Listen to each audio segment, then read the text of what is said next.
Sometimes it's not just one moment that leads to tragedy. Maybe it was the gentle pull of the moonlit water, or the fading echo of warning signs ignored. Maybe it was the fragile relief after a hard-fought battle, the feeling of invincibility that comes with survival. Or perhaps the ancient predator had already decided long before Maya Collins ever stepped into the Daintree's shadowy waters. She came seeking renewal, celebration, and freedom. But beneath the surface, something was waiting. Silent, patient, unstoppable. And in a heartbeat, that quiet night shattered into chaos, forever marking the wild's unforgiving power. This is the devastating story of photographer Maya Collins and her last moments in the ancient Australian wilderness. What happens when human courage meets the raw, untamed power of nature? Maya Collins thought she was just taking a refreshing swim under the moonlight, but deep in Queensland's Daintree, an ancient predator had other plans.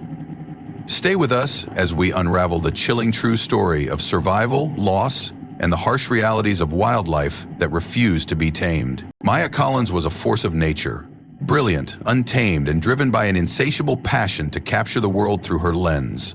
Born in New Zealand but claiming the rugged wilderness of Lithgow, New South Wales as home, Maya was no ordinary photographer. She didn't just press a shutter, she wove stories from light and shadow, capturing emotions most would miss. To Maya, a photograph was never just an image, it was a living moment, a piece of truth suspended in time. Those who knew her described her as fiercely independent yet deeply compassionate, with a laugh that could fill any room and a spirit that inspired everyone she met. Maya lived on the edge of spontaneity, forever chasing the next story, the next adventure, untethered by convention and rich with curiosity about the world's hidden corners. Her connection with Leanne Mitchell, her lifelong friend, was one of those rare and unbreakable bonds. They had shared the secrets of childhood, the hopes and heartbreaks of growing up, and the trials of adulthood.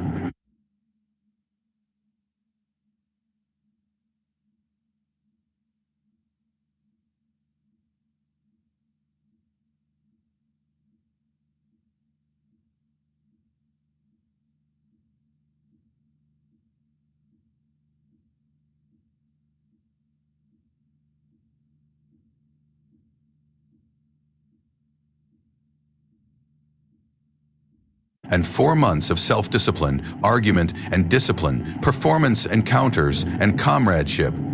They became a system. Even the basics. Abun. Finish. Boom.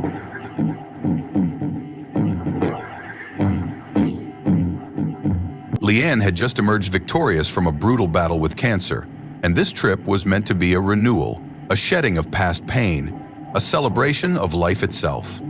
The ancient Daintree National Park, with its endless rainforests spilling down to pristine beaches, seemed the perfect place to heal and reclaim joy. They dreamed of days filled with sunlight and nights beneath stars, wrapped in laughter and the soothing hum of the wild. But the Daintree had its own plans that would test their bond, their courage, and their understanding of the natural world. Towering silently within those waters, the apex predator ruled with ancient authority, the saltwater crocodile, or Crocodilus porosus. This was no ordinary beast.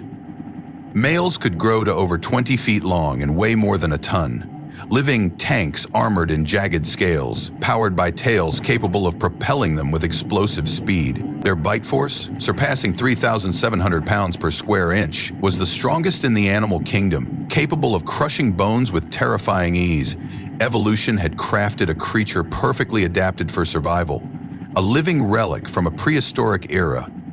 Saltwater crocodiles roam a vast territory, spanning from the coasts of India through Southeast Asia to northern Australia. In the waterways of far north Queensland, they dominate the estuarine rivers, mangrove swamps, and even coastal waters near river mouths and tidal flats. These reptiles are opportunistic predators, ambushing prey with deadly precision. Their diet ranges from fish and birds to wild pigs and kangaroos, and they show no hesitation in attacking anything that strays too close to their watery domain. They are not creatures to be taken lightly. Highly territorial and fiercely intelligent, saltwater crocodiles possess an uncanny ability to disappear into their environment, remaining unseen until it's too late. Warning signs are etched into this landscape like somber reminders, bright yellow boards emblazoned with black silhouettes of crocodiles, stark messages that scream, "Beware, no swimming, and dangerous animals." These are not mere suggestions or tourist warnings. They are vital, urgent commands, born from generations of experience and survival. Locals live by an unspoken code. Stay far from the water's edge, especially at dusk and night, when these silent hunters grow most active. Yet for visitors caught in the intoxicating thrill of escape and celebration, such warnings can seem distant, abstract, a cautionary tale for children rather than a looming threat. Maya and Leanne spent their days immersed in the rainforest's lush embrace, serenaded by exotic birds and warmed by the tropical sun.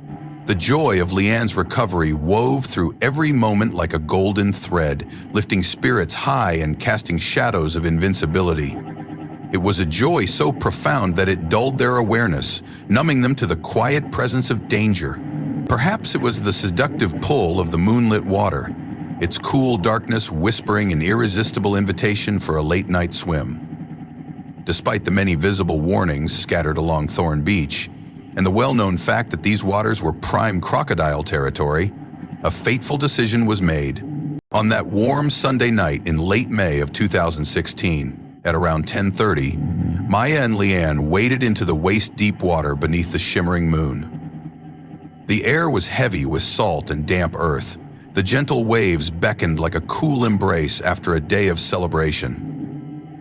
In that suspended moment, the danger faded, pushed aside by laughter, friendship, and the simple yearning for refreshment. As the last of the day's tourists disappeared into the night, Thorn Beach lay abandoned, a vast, silent expanse where only the rhythmic whisper of waves filled the air. Around 10:25 p.m., Maya and Leanne lingered in the warm coastal water, feeling it swirl gently around their ankles and then their calves. The coolness was a balm after the heat of the day, a soothing touch that wrapped around their skin like a quiet liberation. They talked softly, their voices blending with the ocean breeze, nearly whispers carried away into the darkness. The water crept higher, reaching their waists as they stood about 30 feet from shore, the vast blackness of the ocean stretching out before them, dotted faintly by distant stars shimmering like tiny promises. Behind them, the stark warning signs, planted just meters away on the sand dunes, faded into the background, almost swallowed by the night and the weight of celebration. Around 10:29 p.m., something subtle shifted beneath the water's surface. Not a wave, but an unnatural ripple, a displacement that felt like the breath of the unseen. Leanne might have sensed it, a faint unease crawling along her spine, a primal shiver unrelated to the water's temperature. For a split second, instinct screamed that something was wrong, but before she could warn Maya, before a single word could cross her lips, the dark waters erupted. At exactly 10:30 p.m., from the black depths beneath them, a monstrous force burst upward, not a splash, but a terrifying surge, swift and silent until the last heartbeat before impact. A massive, scaly form surged from the water with brutal speed, a predator from an ancient world claiming its domain. The sound was not a roar, but a sickening, guttural thud, as powerful jaws snapped shut with deadly precision. Maya's scream shattered the night. Raw, primal terror sliced abruptly short. Leanne was thrown sideways, the sheer violence knocking her off balance, sending her to her knees in waist-deep water, frozen in shock by the sudden horror unfolding before her eyes. Adrenaline surged through Leanne's veins as the warrior within took control. Her gaze locked on Maya, being dragged mercilessly into the depths, pulled relentlessly by an unseen force. Without hesitation, she lunged forward, grasping desperately for Maya's arm, her clothing, anything within reach. "Maya, hold on! Don't let go!" she screamed, her voice tearing through the still night like a lifeline. Every muscle screamed as she pulled with all her might, feet digging into the soft sand beneath the water, a fierce battle between human will and nature's raw power. But the crocodile's grip was absolute, unyielding, a nightmare made flesh. Leanne felt the armored hide brush against her leg, a terrifying reminder of the predator's brutal strength. In an instant, Maya was ripped from Leanne's grasp, swallowed by the inky blackness below. A final desperate thrash, a faint gurgle lost in the vastness, and then silence. only the mocking sound of waves lapping gently where the attack had occurred. Leanne remained alone, trembling, gasping for breath, her friend gone beneath the water's surface as the night pressed heavily around her, punctuated by the relentless pounding of her own heart. What once was inviting sea had become a watery grave. At 10:32 p.m., drenched and shaking uncontrollably, Leanne staggered out of the water, her mind reeling with terror, her body numb from shock.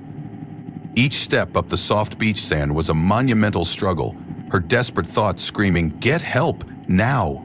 Scanning the darkness, her eyes caught a flicker of light from a nearby business. Hope. With every ounce of strength, she raced toward Thornton Beach Holiday Park's reception, bursting inside with a wild, disheveled appearance and a voice raw with panic. "A crocodile, my friend, she's gone," she sobbed. Initially stunned, the staff quickly grasped the gravity of her words. Within minutes, at 10:38 p.m., the first emergency call to 0010 rang out, a desperate plea piercing the quiet night. The dispatcher's calm, trained voice contrasted sharply with Leanne's fragmented, hysterical account, but was enough to launch a massive search operation. By 11 p.m., police units raced toward Thorn Beach, sirens slicing through the darkness, their flashlights cutting arcs across the once tranquil shore, now a grim crime scene. Leanne, still in shock, recounted the horror over and over, her voice raw with fear and disbelief. A faint red graze on her leg, proof of how close she'd come to the predator, served as a chilling testament to the night's terror. The search quickly intensified, with Queensland Police, the State Emergency Service, and Department of Environment and Heritage Protection wildlife officers converging. The air soon thrummed with helicopter blades as thermal cameras scoured dark waters and dense mangroves. Boats pushed into Cooper Creek, their beams piercing the blackness, while land teams combed the shoreline, their determined footsteps muffled only by sand.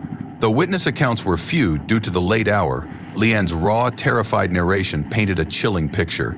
A massive saltwater crocodile, the apex predator, had struck. The rescue effort shifted swiftly to a grim recovery mission. Every minute passed dimmed hopes that Maya could have survived the brutal encounter. The Daintree, usually a sanctuary of untouched natural beauty, became a place of frantic desperation, the nation riveted by the unfolding tragedy. For days, the search persisted, an exhaustive, heartbreaking operation filled with somber determination. By June 3rd, 5 agonizing days later, a breakthrough emerged. Wildlife officers captured a colossal saltwater crocodile in a trap set in Cooper Creek, just over a mile from Thorn Beach. The male measured an imposing 14 feet, a true titan of the Daintree's waters. With heavy hearts, officers humanely euthanized the creature to conduct a thorough examination, a somber necessity dictated by the tragedy. The autopsy was swift, clinical, yet utterly heartbreaking. When wildlife officers examined the massive saltwater crocodile, the grim truth emerged from its stomach contents: human remains. The news rippled like a dark wave through the local community, confirming the worst fears. While formal forensic identification would take time, the remains matched tragically with those of Maya Collins. The Daintree had claimed another victim, a harsh reminder of the raw and unforgiving power of this ancient wilderness. The story exploded into a media frenzy, quickly dominating national and international headlines. Photos of the serene Thorn Beach, once a symbol of tranquil beauty, contrasted starkly with images of the captured Leviathan crocodile, fueling public debate and unease. The legal and political repercussions were immediate and tangled. No charges could be filed. A wild animal in its natural habitat could not be held accountable. But the incident reignited fierce discussions over crocodile management policies in Queensland. Voices from all sides clamored for attention. Local politicians, environmentalists, and tourism stakeholders all weighed in. Federal MP Bob Cater's controversial comments struck a nerve when he bluntly blamed human negligence, insisting people should know better than to swim in crocodile-infested waters. Yet others tempered the conversation, stressing the profound grief of Maya's family and calling for expanded public education to prevent future tragedies rather than assigning blame. The delicate balance between safety and conservation suddenly felt more precarious than ever. Queensland's Environment Minister Stephen Miles acknowledged the tragedy, but emphasized its role as a sobering reminder. estuarine crocodiles are dangerous apex predators, and public vigilance is essential. The reaction was deeply polarized. Sympathy poured out for Maya's family and for Leanne Mitchell, the lone survivor who bore the weight of that night's terror. At the same time, frustration simmered among locals who felt crocodile warnings were being too often ignored, sparking protests in some communities demanding stricter crocodile control measures, even calls for culling, though such measures faced strong resistance from conservation groups. Internal reports from the Department of Environment and Heritage Protection reiterated existing safety guidelines and urged the public to heed warning signs faithfully. In the midst of this storm, Maya's family navigated their unimaginable grief with remarkable dignity. Her father, Pat Collins, spoke publicly, painting a picture of a daughter who was impulsive and fiercely independent, someone who might have understood the risks she took, but who never deserved to die so brutally. Maya's sister, Kelly Collins, offered a more nuanced reflection, emphasizing that the crocodile acted as nature intended in its rightful domain. A powerful reminder that humans are visitors in these wild places, not masters. Leanne Mitchell, overwhelmed by trauma and survivor's guilt, withdrew from the public eye, carrying silently the lifelong burden of what she witnessed. Maya Collins, remembered for her passion, compassion, and untamed spirit, became a chilling symbol of nature's indifference and humanity's vulnerability.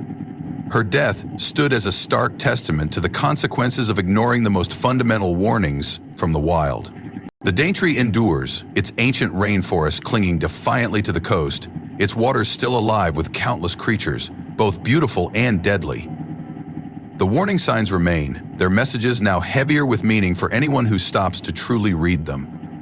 Maya's story is a tragic, sobering chapter in the ongoing and uneasy coexistence between humans and untamed nature. It is a haunting reminder that even in the most breathtaking places, danger often lurks just beneath the surface, waiting patiently. Sometimes, true freedom is not about pushing boundaries recklessly, but about recognizing and respecting them. In the deep, silent waters of the Daintree, the unseen predator watches, always, its ancient gaze unblinking, never forgetting the home it has ruled for millennia. Maya Collins' story is a stark reminder that nature, no matter how beautiful, demands our respect and vigilance. Wild animals are not characters in a story. They are powerful beings shaped by millions of years of survival instincts. When we forget this, tragedies like Maya's can happen. But her legacy is more than sorrow. It is a call to deepen our awareness of the wild spaces we enter. Every warning sign, every local caution exists for a reason. Protecting wildlife means understanding their world, respecting their boundaries, and embracing coexistence with humility. If you've been moved by Maya's story, share this video to spread awareness. Help us honor those who have been lost by promoting safer, more informed interactions with nature. Together, we can ensure that future adventures remain filled with wonder, not tragedy. Thank you for watching, and remember, the wild is watching too.